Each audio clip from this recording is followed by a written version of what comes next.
Je pense qu'Avatar est un film d'auteur, je pense que Mad Max Fury Road est un film d'auteur.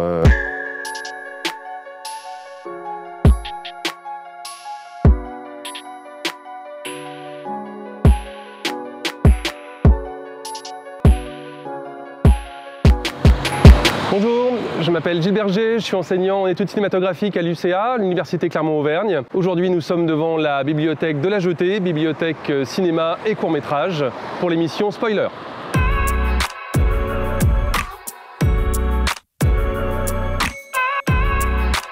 La découverte de La Jetée, c'est le court-métrage français réalisé par Chris Marker en 1962 qui donne son nom à la structure qui est pas loin d'ici. Alors ce qui va m'intéresser moi dans le court-métrage, c'est que c'est un véritable laboratoire de forme. Il y a beaucoup moins de contraintes économiques. Conséquemment, vous avez là avec La Jetée un court-métrage post-apocalyptique, ce qui cadre assez peu avec l'idée qu'on se fait du cinéma français. C'est un film qui du coup a ouvert tout un imaginaire.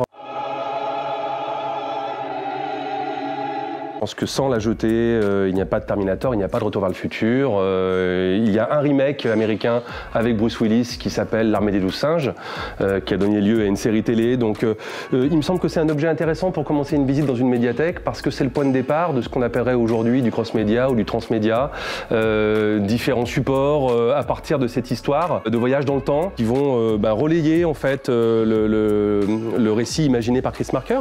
On peut observer les postes auxquels on a accès ici. Donc vous avez de superbes banquettes. Oui. De superbes banquettes, alors confortables, mais à l'intérieur desquelles on est quand même obligé de rester un peu digne face à la culture. Un film qui m'intéresse moi beaucoup, qui m'est cher, qui s'appelle Diane Wellington.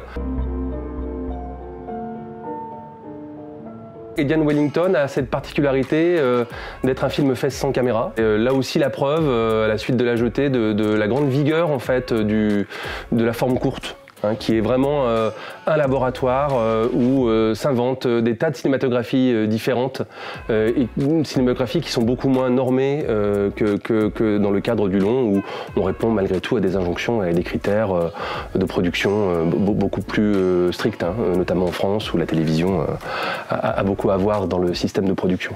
Voilà, vous pouvez vous affaler, enfin, il y a des tas de postures qui sont envisageables ici. On est un peu comme chez soi en fait finalement. Et c'est l'avantage. Ah ben c'est l'avantage. Enfin, je suis pas tout à fait comme chez moi parce que j'adorerais avoir un canapé comme celui-là, mais ça n'est pas le cas hélas. Le coffret. Alors au-delà du côté fétichiste qui va très bien avec la cinéphilie, une vraie politique éditoriale et donc ce sont des objets qui par ailleurs sont assez onéreux dans le commerce. Je crois qu'on est à pas loin de 70 € là.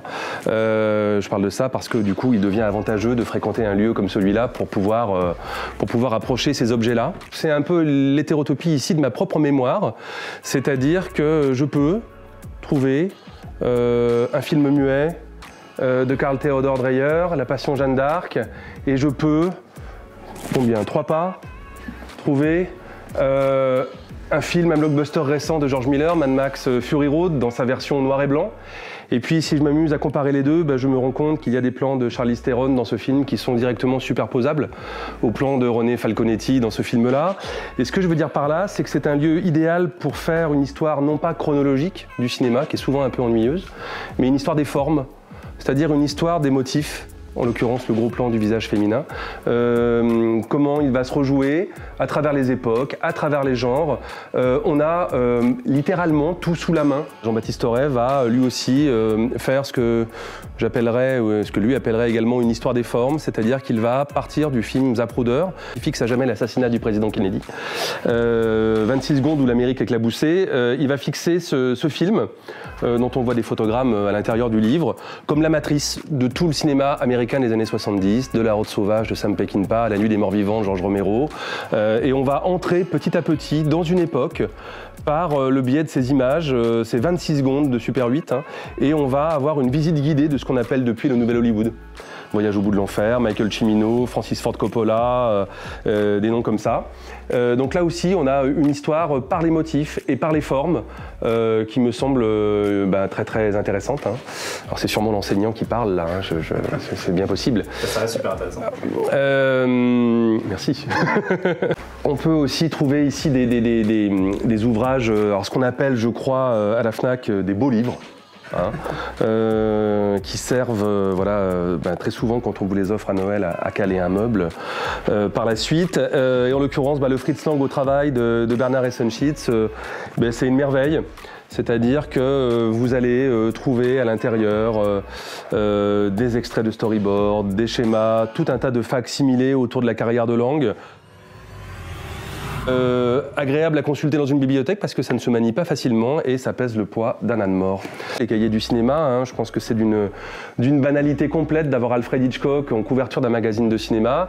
Il faut savoir qu'en août 1956, ça n'a rien de banal puisqu'Hitchcock est considéré comme le dernier des fabricants de thrillers au rabais et que ce qu'on va appeler en France la politique des auteurs va être en gros de déclarer que Hitchcock égale Balzac égale Mozart et que derrière tous ces thrillers qui mettent en scène des meurtres et qui mettent en scène des couples en trouble avec la loi, il y a toute une vision du monde qui se déploie en dessous, à côté, avec ces intrigues, et que Hitchcock est un immense cinéaste, ce qui va vraiment pas de soi, puisqu'on pensait majoritairement encore au tournant des années 50 qu'un grand film était un grand sujet avant tout, et qu'il fallait forcément faire le biopic d'une personne de valeur pour réaliser un grand film, qu'il était inimaginable avec un assassin et deux actrices de pouvoir faire un chef-d'œuvre.